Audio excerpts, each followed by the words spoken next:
Here are some references in DandaDaNeet. Momo is obsessed with Ken Takakura, a famous actor in the 70s known as Ken-san. He is usually portrayed as this brooding, hard-boiled, and masculine hero in films, that he became known as the Clint Eastwood of Japan. The line that Momo loves, Jibun Bukyo Nande, or the actual Ken Takakura quote, Bukyo desu kara, is from a string of commercials he did for Nippon Life Insurance. For some reason, it became his catchphrase, or an antiquated meme because of it.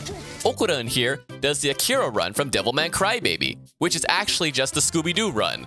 He also does the Carlton, which is a dance from the Fresh Prince of Bel-Air. Originally, the US president that went to Mars was Obama, but they changed it to Donald Trump, or I guess generic white president. This is a gyaru, or a gal, but this specific gyaru is a ganguro girl, which was a fashion trend in the 90s for rebellious teenage girls to challenge the traditional beauty standards at the time. The Serpo aliens might seem familiar to you, and that's because they're modeled after Peter Griffin. Just kidding. However, their true forms does borrow the designs of Dada from Ultraman, and since it's an anime about aliens, there's gonna be tons of callbacks to Ultraman. This anime is awesome, and I can't wait for the next episode. But here's some more references in DandaDaNeet. Momo does the Don Flamingo walk from One Piece. The magazine that Okarun reads is called the Super Mystery Magazine Mu. It's filled with all kinds of paranormal articles and silly conspiracy theories like how the Earth revolves around the sun. Hideo Kojima was also a fan of that magazine growing up. Turbo Granny is a real urban legend in Japan, seen in other animes like Mob Psycho. No, she will not Hakutua the weenie right off your body and then force her way inside you. Unfortunately, if you ever meet the Turbo Hag, she'll more or less get you into a car accident. Momo gave Okarun a perm, which is a trendy hairstyle technique to turn your straight hair into curls or vice versa. It's very popular among young Asian males like Okarun. This is an ofuda, a purification talisman commonly used to keep yokai away from shrines. Additionally, they can also be used to keep illegal aliens away. In 1952, aliens were sighted at Flatwoods in Braxton County, West Virginia. Key features included a hood-like head and a pungent mist attack, but I guess we can also add that they're obsessed with sumo wrestlers. Momo tells Okarun he's safe like an umpire does in the fictional American sport called baseball. Momo also has a Super Famicom in her room, which also explains her Mega Man run. When Okarun transforms into Turbo Granny, he uses very similar audio and visual cues that Ultraman uses when he transforms. He also gets this cool mask that's seen in other animes, which might be inspired by the real Mengu masks worn by samurai. And remember that Momo is God's yoinkiest splinker. Here's some more references in DandaDaNeet. Granny Seiko's sleep mask is the same one used by Okita Sogo from Gintama. Seiko is watching The Idiot Shogun or Shimura Ken no Bakatono-sama on TV, which is a variety show starring Ken Shimura. Another Ken. Look at Momo slaying her outfits, but also she's rocking some legally distinct red Jordans. Seiko wields a bat that says Neshi no Chikara, or in English, Power of Nessie, which Nessie refers to the Loch Ness Monster, which I guess would actually exist in this world. Seiko dresses up the two in traditional Japanese outfits. Momo is wearing a typical Miko attire, which includes a hanakazashi, while Okarun is wearing an eboshi that shoguns used to wear back in the day, and has a paper mask that looks like a bronzong, which is based off a Dotaku bell. You might have noticed that I added an extra "n" to the title. That is a reference to a learning disability called dyslexia, where some people are unable to read certain words, leading to bad reading comprehension, which is a reference to Chainsaw Man, where fans would use that as an insult. The author, Yukinobu Tatsu, also happened to be an assistant to Tatsuki Fujimoto. But maybe you do remember it always having a D, and if you do, then you have experienced a Mandela effect, a social phenomenon where groups of people share a false memory in reference to Nelson Mandela, who people thought died in the 80s, but he was still very much alive until 2013. So maybe you might just be an alien from a different universe. Are there any other references that I missed? Here's some more references in DandaDan. The location-bound spirit takes the form of a crab, which is a reference to a real Japanese crab called the Heikigani, where its shell has an angi face. It's also known as the samurai crab. Momo also mentions the Sanzu River, a mythological river in Japanese Buddhism, where the souls of the dead would cross the river to the afterlife. This was localized to the river Styx, since that's the Western equivalent. Turbo Granny insults Momo by calling her a son of a an insult to suggest that you are an offspring of a dog, less than a human. Also, your mom is a dog. For some reason, this English slang is pretty popular in anime. The song that plays during their high-speed Looney Tunes Spider-Man chase is a remix of the classical song William's Tell Overture by Giacchino Rossini. You know, that one song that goes well with horse racing.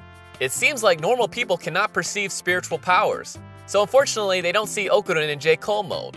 But this is not a Demon Slayer reference where the powers aren't real, since certain people can see spirits. It's more like Stans from JoJo's Bizarre Adventure. There's your JoJo reference, except there's one more. You see these two running? It looks like Tom Cruise from Mission Impossible, but it's actually them doing the Joestar's secret technique. Are there any other references that I missed? Here's some more references in Dandadan. Okarun gets slapped by a giant fan from Smash Brothers, but that's actually called the Harisen, an old prop used by comedians dating back to the 9th century in vaudeville-like performances called manzai. Speaking of slapstick, Aira gets her head bashed in by a wash bucket, which is a classic gag seen in many anime. It's called a tarai ochi, and it originates from Japanese variety shows in the 1960s and 70s. You know, the same shows that your hot grandma would watch. When Okarun practices his greetings, for some reason he just says Bamura, which I guess if we continue the Ultraman references, Bamura is a kaiju from there. But the subs translate it to Vamala, so that can be a reference to the song Vamala, Kyoruja. But then again, Vamala also means let's go in Portuguese, which given the context of Okarun trying to rizz up Momo, that would make sense. When Seiko performs an exorcism on Okarun, she makes him place his feet in a tub of water. This might seem random, but it's actually a reference to the 2005 DC movie Constantine, where Keanu Reeves does this to enter hell. There's even a cat. But speaking of cats, Turbo Granny is now a Maneki Neko, a Japanese figure that will bring you good luck and prosperity. It usually holds a Koban coin. I actually have this in my house. It hasn't taken my balls yet, so I think it's working. Momo and Okarun slam their face together, which is a reference to an action called kissing, where two humans for some reason put their mouths together in order to exchange bacteria. It serves no biological purpose when it comes to breeding, but I've been informed that it does feel nice. Wait. Wait a minute, I know this song.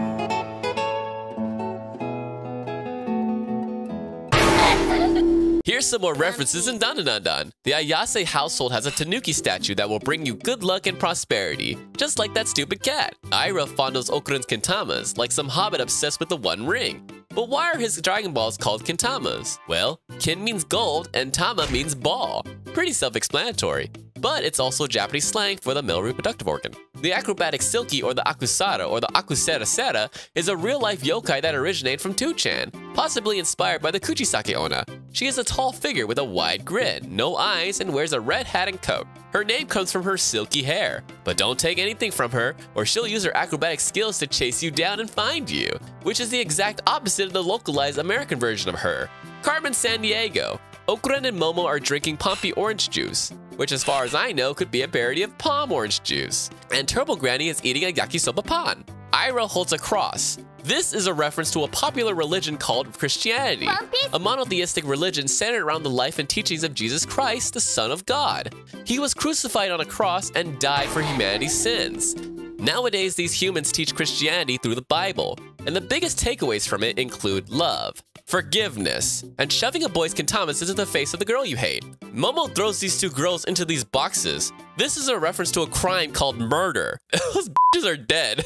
Here's some more references in Dandadan. Momo restarting Aira's heart using her spirit hands is a JoJo reference to when Jotaro uses his stand to restart his own heart. Acro Silky has a mole under her left eye, which in Japan that's called a nakibokuro, or a tear mole, which based on their superstition, the mole means this person will cry a lot and experience a lot of tragedy, which is what happens to our dancing queen. Acro Silky was a ballerina, which is a type of performance dance that originated during the Italian Renaissance in the 15th century. Ballet is a core part of Acro Silky's character, as we see her do an en ponte, arabesque, a pirouette, and a grand jeté. The name Aira Shiratori also has a nice hidden meaning in relation to Acro Silky. I means love, and Ra means silk, and Shiratori means swan, which is a famous ballet called Swan Lake. Almost like these two were made for each other to fulfill the love that these two lost. These Yakuza kidnapping kids is a reference to a real-life crime called human trafficking, which is why you should never borrow money from any sort of mafia organization. Look at these references in Dandada. This mantis shrimp is singing the song Chiquitita from ABBA. Chiquitita also means little girl in Spanish. Mantis shrimps are also known for their powerful one-punch capabilities, which makes them excellent boxers that are able to do the Dempsey roll. Maybe when it gets old enough, it'll fight Jake Paul. When Okarun gets scared, he starts singing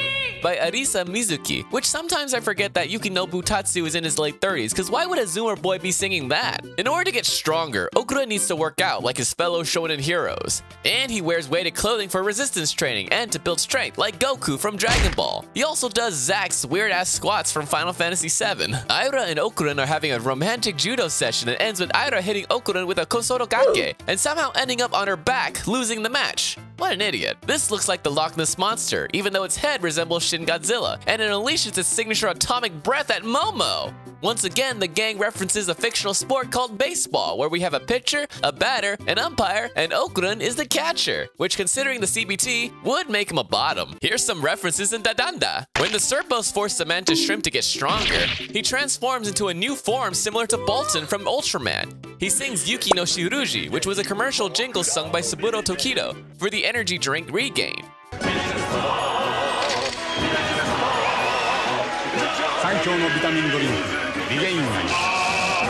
Since the Serpo aliens are back, that also includes some Ultraman references, like the Kosenwaza beam attack, Bolton's kaleidoscope effect, and Bolton's after-image illusion technique. One of the lockers that Okarun opens has the Akira manga, and someone else is really obsessed with yokais. Momo riding Okarun like a surfboard is just like when SpongeBob and Patrick were riding David Hasselhoff in the SpongeBob SquarePants movie. Look, they're fighting undersea creatures this episode, just trust me on this. Since Turbo Granny is voiced by Mayumi Tanaka, who is also Monkey D. Luffy from One Piece, it makes perfect sense why she can't swim. When Aira compliments the mantis shrimp after punching Okarun in the face, he says, "Thank you, D's," which is a reference to D's nuts, a popular internet meme and a euphemism for the male testicles. Why is that in there? I don't know. Momo defeating the fusion alien by parting the water is just like when Moses parted the Red Sea with a Beyblade. Are there any other references that I missed? Check out these references in DanDaDan. The mantis shrimp spaceship was originally shaped like the Millennium Falcon from Star Wars, but in the anime it was changed to a more generic design. Why would they? You know what? I get it. When our girl Miko becomes a detective, she parodies the movements of Furuhata Ninzaburo, a police procedural show from the 90s. Aliens abducting cows is a common trope, but where did this idea come from? Well, in the 1960s to 70s, there were tons of reports of cattle mutilations in the US. It was a huge mystery on what killed these cows and drained their blood, that eventually it just defaulted to aliens. We eventually turned that into a lighthearted trope of aliens kidnapping cows, but the reality is that they are cold-blooded killers that only want cow blood to feed their young. Do not sympathize with them. Seiko forces Momo to do a Hiroshi Abe impression, specifically from the TV drama Shitamachi Rocket. Okarun's drawing of the planet looks like Hellstar Ramina. Momo usually calls Aira Bakaona, which directly translates to stupid woman. I'm not sure why the English subs aren't consistent about that. Just let the girls be hateful. After all, Aira calls herself a Bishoujo Senshin, which is part of the original title for Bishoujo Senshin, Sailor Moon. And finally, Yuji Milk is a parody of Meiji Milk. Check out these references in DanDaDan. Momo's teacher is wearing a uniform from the Science Special Search Party, and Okarun's teacher is wearing a uniform from the Ultra Guard. Both are from Ultraman. Anatomical models are a pretty common yokai in Japanese horror. This urban legend got its start in the 1950s because, well, look at it. Imagine seeing that in your classroom, walking around at night, following you when you aren't looking. Eventually, its popularity would peak in 1995 with the live-action ghost stories, and since then, it's featured in all kinds of Japanese media. Muko hits us with a Mie pose from Kabuki Theater. Okarun imagines a horror that's called NTR, or Netarare, a popular genre where one imagines himself losing the girl he likes to another man, and might actually like it. But don't worry, Momo only has eyes on you and your shy, awkward butt. Taro is voiced by Tomokazu Sugita, the voice of Gintama, who just happens to have one of Okarun's Gintamas. He also is the voice of Joseph Joestar, the master of running away. Funny enough, when Taro confesses his love to Hana, it's kind of a parody of the finale of Urusei Yatsura, which is enforced by the fact that the voice actor for Hana is Fumi Hirano, the original Lum. Now, if only she had hit us with a darling. Are there any other references that I missed? Check out these references in DanDaDan. Hey, I finally said it right. Jiji says, "Priceless," which was a famous advertising slogan from MasterCard. Haircut, $75. 75 bucks? Getting your errands done quicker to spend more time with your family? Priceless. Stupid voiceover. There are some things money can't buy. For everything else, there's MasterCard. Okarun and Jiji have a one-on-one basketball game as Okarun sings,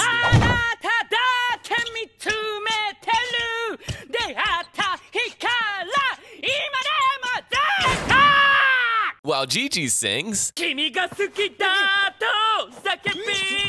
which is pretty based. Momo's backpack should say Chodenji Yo-Yo, a weapon used in Super Electromagnetic Robot Combattler V, and Okarun's backpack should say Rocket Punch, a signature move from Mazinger Z. Although in the anime it was changed slightly, why would they? Hello, loser. You know what? I get it. Jiji shouts out Creamy Mami, the magic angel, which is probably one of the 100 shoujo mangas that Yukinobu read for research. When Jiji yells out Kimi Kawaii ne, that's a famous phrase from the comedian Shingo Fujimori. Aira references Ragnarok, which is a prophesized event in Norse mythology where tons of important Norse gods would perish in a huge battle, signifying the end of the world. This creepy family resembles some famous leaders from the CCP. Someone on Reddit discovered this. It wasn't me. Please don't assault me in the hot spring. Are there any other references that I missed? It's gonna be a long 7 months.